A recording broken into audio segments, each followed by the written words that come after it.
กิจกรรมสวดมนต์ความเพียรพระปิตายอดเศรษฐีลาหลวงปู่ทวดมัตตติด0-5ครั้งที่43ประจำวันที่22ธันวาคม2568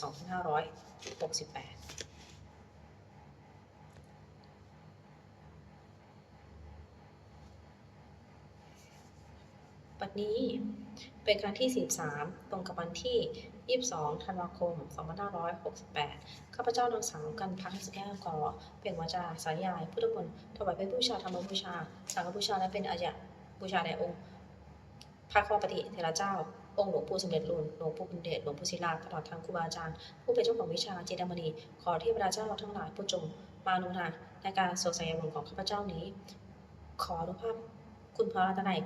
ขอบคุณพระรัตนตรัยครูอาจารย์และเทพธิดาทั้งหลายโปรดจงบันดาลให้เจริญข้าพเจ้าเป็นสมณะอันควรแก่การสวดสายมนต์ต่อไปเพื่อสู่ชุมนุมเทวดาสมณตาจากวัดสวดตัดขัดจติเทวดาสัตตมังมุนิราชาสุนันตุสังฆมุขดักสังเคกาเมจปุเปคิริสิกขาตเตตัตตริเกวานิทิเปนะเทจคาเมกรุปนาคานิแก้ววัตถุเอกเกเตปุมาจยตุเทวาสารตาวิสเมยาคันธนาคาเตตันตาสัตเกยังมุนิวรวัจนังสัตถุมีสันตุธรรมะสวรรคโรเอมตาธรรมะสวรรคโรเอมตาธรรมะสวรรคโรเอมตาโอสุรมการสิทธิคณานะโมสัพพะโตอะระหะสมมาสัมพุทธะนะโมสัพพะโตอะระหะสมมาสัมพุทธะนะโมสัพพะโตอะระหะสมมาสัมพุทธะโอสุสัจกิริยคาถานาทิเมสังอัญญังพุทโธเมสังวรังเอเตนะสัจโจชยสุติเบสุปทานาทิเมสังอัญญังธัมโมเมสังวรังเอเตนะสัจโจชยสุติเบสุปทานาทิเมสังอัญญังสังโฆเมสังวรังเอเตนะสัจโจชยสุติเมโหตุสัพพทา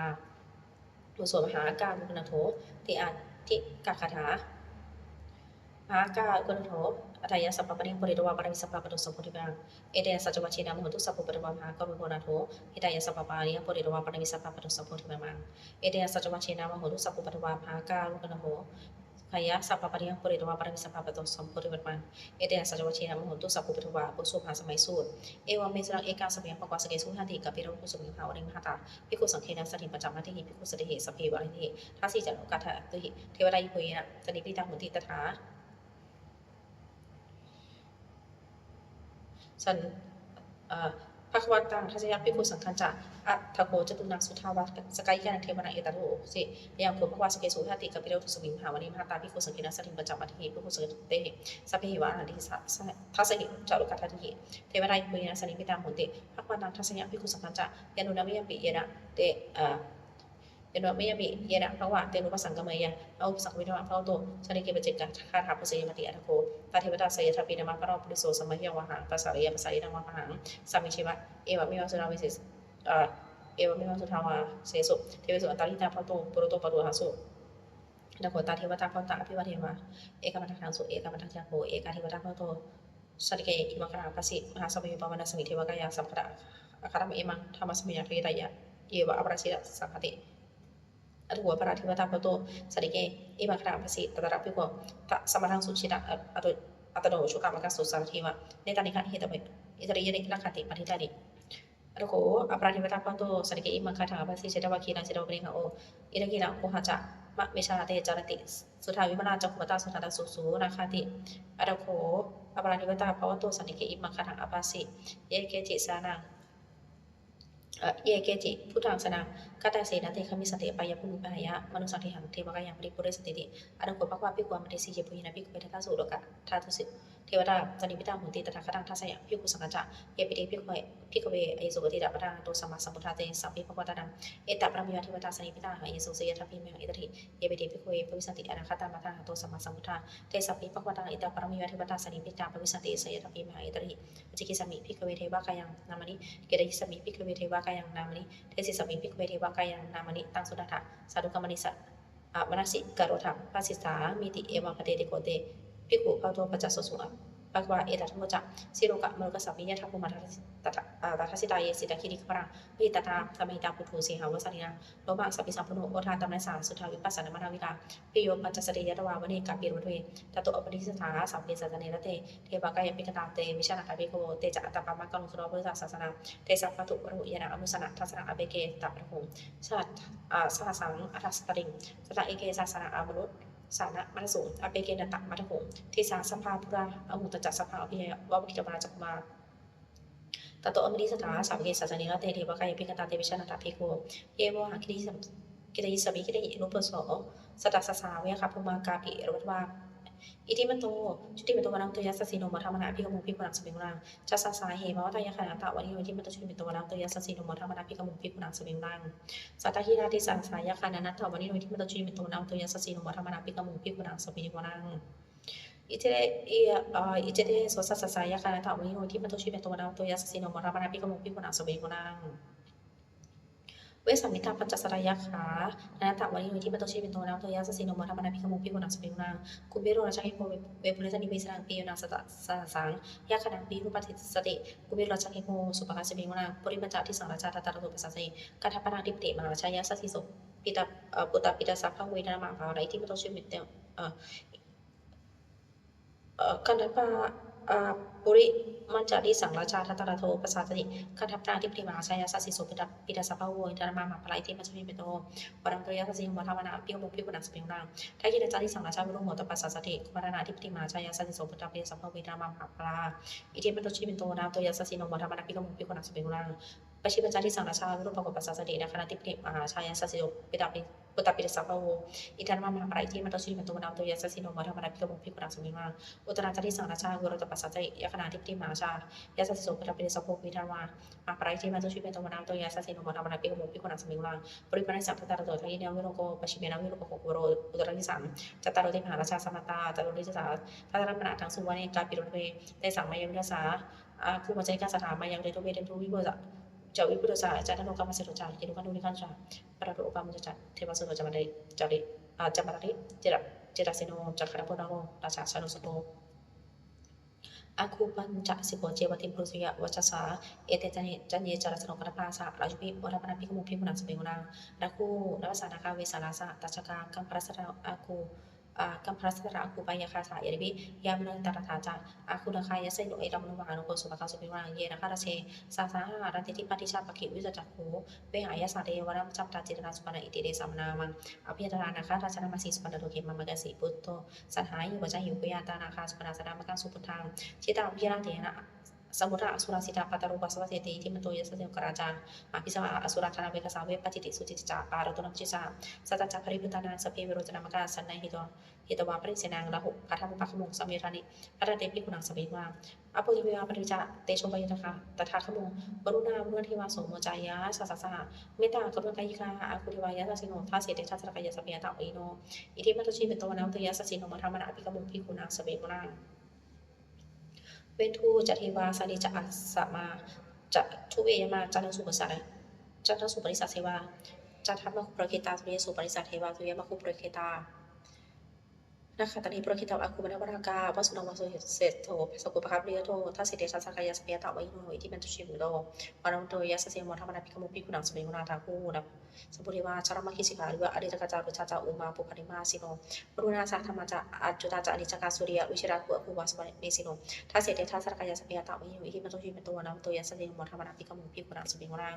สมณามหาสมณมนุสามนุสธามนุสธรรมคิทัพจิกาโกคุมนุสกา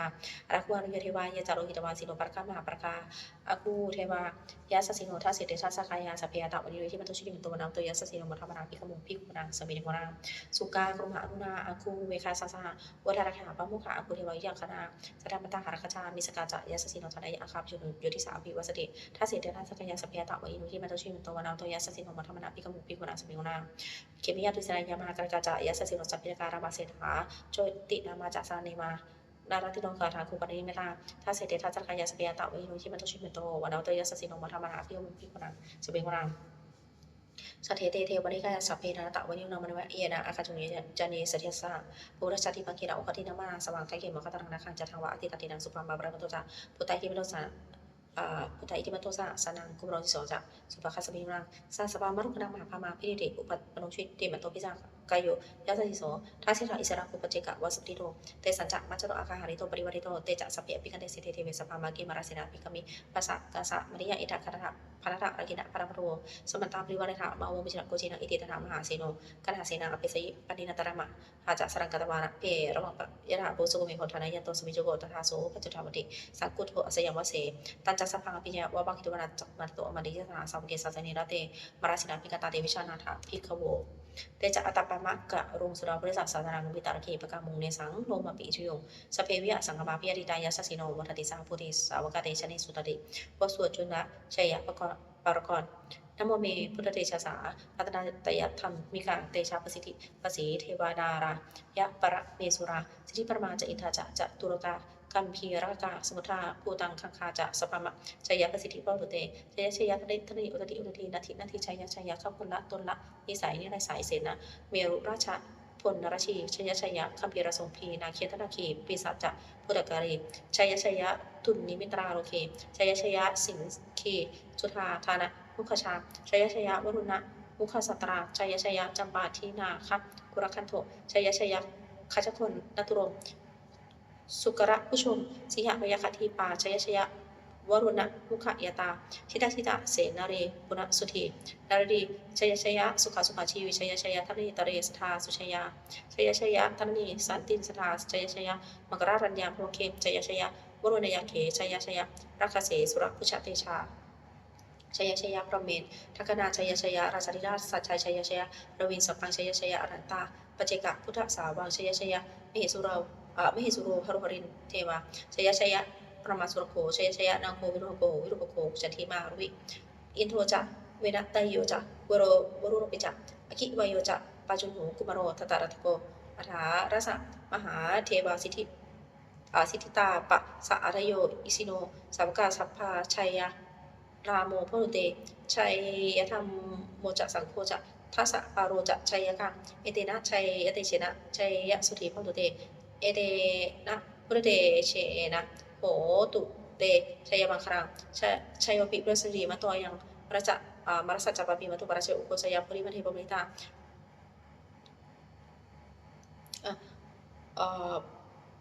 อุโกสยามปุริมะเทปมิตาชัยตถาปมคณามิสุโนชัยปิปุสสิริมะตัวยังมรสัจจปปิมะตุปราชอุโกสยามปุริมะเทปมิตาชัยตถาอิทัคณามิสุโนชัยปิปุสสิริมะตัวยังมรสัจจปปิมะตุปราชอุโกสยามปุริมะเทปมิตาชัยตถาเทวคณามหิสุโนชัยปิปุสสิริมะตัวยังมรสัจจปปิมะตุปราชอุโกสยามปุริมะเทปมิตาชัยตถาสุปนคณามิสุโนชัยปิปุสสิริมะตัวยังมรสัจจปปิมะตุปราชอุโกสยามปุริมะเทปมิตาชัยตถานาคณามิสิโนชัยปิปุสสิริมะตัวอายังมรสัจจปปิมะตุปราชอุโกสยามปุริมะเทปมิตาชัยตถาสัพพมกรามิสุโนชัยโตปุยามโมลิสยังนันทิวัฒโนเอวัตมวิโยหิชัยสุชัยมังคาเรวราชิตเตปนังเกสิเสพระวิปโคเรอภิเสเกสัพพุทธอาคาปโตปโมทติสุรังคตังสุมังคลังสุปปาตังสุติตังสุปโนสุโมโตจัสสุยิสังปมัจฉิสุปราคินากายกรรมวาจากรรมวรคินาปราคินามโนกรรมปริจิเตปราคินาปราคินานิคตวานาปราคิปราคิเนเตรัตาสุกิตาวิรุณหาพุทธสาสเนอรุกาสุกิตาโหทัพสะสพิยติพิสุนตุโพนโตเยเทวาอสบิงธานิอธิคตาทิคายุคาสตาโหตุสุกิตาโหตุสัพพะธาพระคันตุสัพพะสัตตานังสัคันตุชินาสัสรังยาคาจิพัฒนาเตสังสเพปริตุมโนรัฐาวิตกะเรปวัสตุวสังวสาวรากาภูคาจุทวาเตสังนิวาเรตุจะสัพพะธากายสุขังจิตสุขังอรตุยถารหังบุสุธรรมะเอียมะสุตังเอวเมสรังเอกังสัมยังภควาสมุทิยังวิหติเจตวเนอารากับปินทิกษะอาราเมตระโคภิกวาภิกขุอมริสิภิกขวติระเตติเตภิกขุภวโตปัจจสสุงภควาเอตทุปจักอุปาทาวาภิกขุเวตถาคตานังอนุปทาวาตถาคตานังทิตาวะสาธาตุธรรมทิตาธรรมนิยมตาสัพเพสังขาราอนิจจติตังตถาคโตอภิสัมพุจิติอภิสเมติอภิสัมพุจิตวาอภิสเมตวาอจิกติเทเสติปัญญาปิติปัทเปติวิวารติวิภัจติอุตานีกโรติสัพเพสังขารานิจจติอุปาทาวาภิกขุเวตถาคตาอนุปทาวาตถาคตานังทิตาวะสาธาตุธรรมทิตาธรรมนิยมตาสัพเพสังขาราทุกขาติตาปราคโตอภิสัมพุชติอภิสเมติอภิสัมพุชิตวะอภิสเมตวะอจิติเทเสติปัญญปิติปรปิติวิปารติวิภัจติตานีกโรติสัพเพสังขารังทุกขาติอุปทาวาภิกขเวตถาคตาอนุปทาวาตถาคตาทิตาวะสัทธาตุธรรมทิตตาธรรมนิยมตาสัพเพธรรมานัตติตังตถาคโตอภิสัมพุชติอภิสเมติอภิสัมพุชิตวะอภิสเมตวะอจิติเทเสติปัญญปิติปรปิติวิปติปัสสติอุตานีกโรติสัพเพธรรมานัตติอิทัมมุปจัสปะวาอัตตมนะเตปิขุภาวโตปาจิตังอภินันทุติบทสุภาษิตรัตตคาถาแปลอธิตังนันวาคเมยะนัปเดงเขบุคคลไม่ควรตามคิดถึงสิ่งที่มองไปแล้วด้วยอะไรและไม่พึงพงถึงสิ่งที่ยังไม่มาถึงยะทิฏฐิ อายะทะติตังปะหินตาอปราจานาคตังสิ่งเปลี่ยนก็รับไปแล้วสิ่งเปลี่ยนเขายังไม่มาปัจจุบันนะจ๊ะโยธรรมตถาตถาวิปัสสติปัจจัยลังสังความตังวิธามะนุภูเยผู้ได้เห็นธรรมอันเกิดขึ้นเฉพาะหน้าในที่นั้นอย่างแจ่มแจ้งไม่ต้องแยกคอนแคนขอบคุณพระคุณอาการเช่นนั้นไว้อาชีวกิจจมาตะปังโกชัญญาอันสุเวความเพียรเป็นกิจที่ต้องทำวันนี้ใครจะรู้ความตายแม้พรุ่งนี้นาฮิโนสังครันเตนะมหาเสนินะมัจจุนาเพราะการผัดเพี้ยนต่อมัจจุราชซึ่งมีเสียดายมากย่อมไม่มีสำหรับเราเอวาวิหาริมาตพิงโหรตปฏิตังตังวิปเทกกะรัตติสัตตัวจิคเตมุนิผู้สงบย่อมกล่าวเรียกผู้มีความเพียรอยู่เช่นนั้นไม่เกียจคร้านทั้งกลางวันและกลางคืนว่าผู้เป็นอยู่ไม่เพียงนาทีเดียวก็น่าชมบทสวดธรรมะสังเวคาปัจเวกขณะแปลสัพเพสังขารานิจาสังขารคือร่างกายจิตใจและรูปธรรมทางตรงสิ้นมันไม่เที่ยงเกิดขึ้นแล้วดับไปมีแล้วหายไปสัพเพสังขาราทุกขาสังขารคือร่างกายจิตใจและรูปธรรมทางตรงสิ้นมันเป็นรูปของญาติเพราะเกิดขึ้นแล้วแก่เจ็บตายไปสัพเพธรรมานัตตาสิ่งทั้งหลายทั้งปวงทั้งที่เป็นสังขารและไม่ใช่สังขารทั้งสิ้นไม่ใช่ตัวไม่ใช่ตนไม่ควรถือว่าเราว่าของเราว่าตัวว่าตนของเราอรูปบางชีวิตต่างชีวิตของเราชีวิตเป็นของไม่ยั่งยืนผู้ว่ามาดังความตายของยั่งยืนอวสังมายาปริทพังอันเราจับตายเป็นแท้มรณะปริโยสานังเมชีวิตตังชีวิตของเรามีความตายเป็นที่สุดรอบชีวิตตังเมอริยตังชีวิตของเราเป็นของไม่เที่ยงมรณะเมอริยตังความตายของเราเป็นของเที่ยงวัฏฏะวิยสังเวชยังกายโยยังกายโยอายิรังร่างกายนี้ไม่ได้ตั้งอยู่นานอเปตะวิญญาณูขั้นภาษาวิญญาณชุดถั่วเขาทิ้งเสียแล้วอธิเศษสติจักนันถับปัทมิงซึ่งแผ่นดินกริงครังอีวะดูดังว่าท่อนไม้และท่อนฟืนในรัฐถังหาประโยชน์ไม่ได้อันนี้เจ้าวัฏสังขารสังขารทั้งหลายไม่เที่ยงหนออุปาทวะยะธรรมีโนมีความเกิดขึ้นแล้วมีความเสื่อมไปเป็นธรรมดาอุปชิรวานิรุสติขั้นเกิดขึ้นแล้วย่อมดับไปเทสังอุปสมสุโขความเข้าไปสงบระงับสังขารทั้งหลายเป็นสุขอย่างยิ่งสัพเพสตามบริจาสัตว์ทั้งหลายทั้งปวงกำลังตายอยู่บริสุจักบริสเรที่ตายแล้วและก็จะตายแต่เทวะหังบริสัทนี้เราก็จะตายอย่างนั้นเหมือนกันนาที่เมเอตัสังสโยความสงสัยในความตายนี้ย่อมไม่มีแก่เราเลยบทสวดเมตตายังกินจิสรังกัมมังสัพเพหิปฏิหิกตังปุญญังโนอนุโมนันตุสุนันตุโพโตเยเทวะอัสสมิงธานิอธิคตาทีคายุกาสถาหนตุสุขิตาหนตุทุกขะปะมัญจตุมาตาปิตาสุขิตาหนตุทุกขะปะมัญจตุสัพเพยติกาสุขิตาหนตุทุกขะปะมัญจตุสัพเพยติกาสุขิตาหนตุสุขาปะมัญจตุสัพเพปิสาสัพเพยาคาสัพเพเปตาสุขิตาหนตุทุกขะปะมัญจตุสัพเพอาจาริยุปชายาสุขิตาหนตุทุกขะปะมัญจตุสัพเพนักขตาสุขิตาหนตุทุกขะปะมัญจตุสัพเพเทวาสุขิตาหนตุทุกขะปะมัญจตุสัพเพสามรินังสมิชันตุโหบทสวดบูชาหลวงปู่ทวดนะโมบุริสโตอาคาติมายะอิติแปลว่านะโมโพธิสโตอิคาติมายะอิติแปลว่านะโมบุริสโตอาคาติมายะอิติปะคะวาปริตาคาถายาเทวตาสันติมหารัตวาสิริโทเปคะเรปริคะเรเตงเตงตาธรรมะทะเลนะพะตุปุชิตาสติกโรเดทาวิหารมัทะเลเทราจามาชานาวกาจาปิโคสารมิกาทะเลปฏิวาสกาคามาจเทสาริคามาจิสราสัพพะนุกุตาสุกิตาโพตุเตชะลาพุชาเยปิจอันตสัมภวาสังเสรสะตาอโรปปะปะติกานิยานิกังธรรมวรังปฏิจเตสเปปิทุวสากรุตุสังขยังธาตุเจรังสตังธรรมธรรมตราจปุคราสังโฆโหตุสมโควะอัฏฐายะจหิตายะจะอัมเหรักตุสธรรมโมสเพปิธรรมจริโยพุทธิสัพพะเนยามะธรรมิอริยปวิธิเตปัสสนาโหตุสัพเพปิปานิโนพุทธศาสเนสัมมาทารังเวจันโตการิโรโพสดุวุฒิภาวายะสตนังสมิทังเมตุเนตริงมาตาปิตาจะอัตระจังนิจังรักขติปุตตังเอวังธรรมเมนะอาชาโนปะชังรักขันตุสัพพทาเทวตาอุยชนะคาถาทุกขปตาจริทุกขาพิยปตาจริพยาโสกปตาจริโสกาหุตุสัพเพปิปานิโยอิตาวตาจามิหิสัมปตาวิสัมปทางสัพเพเทวานุปนตุสัพพสัมปฏิสิทธิยาทัตนังทัตตุสัทธายาสีรังรักขันตุสัพพทาภาวนาเพียรทุกขันจตุเทวตาคาถาสุมังคลคาถาโหรสัพพังสุมังคารังคาลักขันตุสัพเพเทวดาสัพพพุทธานุภาเวนะสริโยตุนินาตรังโหรสัพพังสุมังคารังคาตุสัพพเทวดาสัพพะพุทธสัพพะธรรมานุภาเวนะสริโยตุนินาตรังพุทธสัพพังสุมังคารังคาตุสัพเพเทวดาสัพพะสังฆานุภาเวนะสริโยตุนินาตรังสัพเพพุทธาปราปตาปเจกานัจจยังพระงตานันจติเชนะขัมริโสสัพเพพุทธาปราปตาปเจกานัจจยังพระงตานันจติเชนะขัมริโสสัพเพพุทธาปราปตาปเจกานัจจยังพระงตานันจติเชนะขัมริโสสัพเพพุทธาปราปตาปเจกานัจจยังพระงตานันจติเชนะขัมริโสสัพเพพุทธาปราปตาปเจกานัจจยังพระงตานันจติเชนะขัมริโสสัพเพพุทธาปราปตาปเจกานัจจยังพระงตานันจติเชนะขัมริโสสัพเพพุทธาปราปตาปเจกานัจจยังพระอรหันตานันจติเชนะขัมริโสสัพเพพุทธาปราปตาปเจกานัจจยังพระงตานันจติเชนะขัมปรามิโสสัพเพพุทธาปราปตาปเจกานัจจยังพระงตานันจติเชนะขัมริโส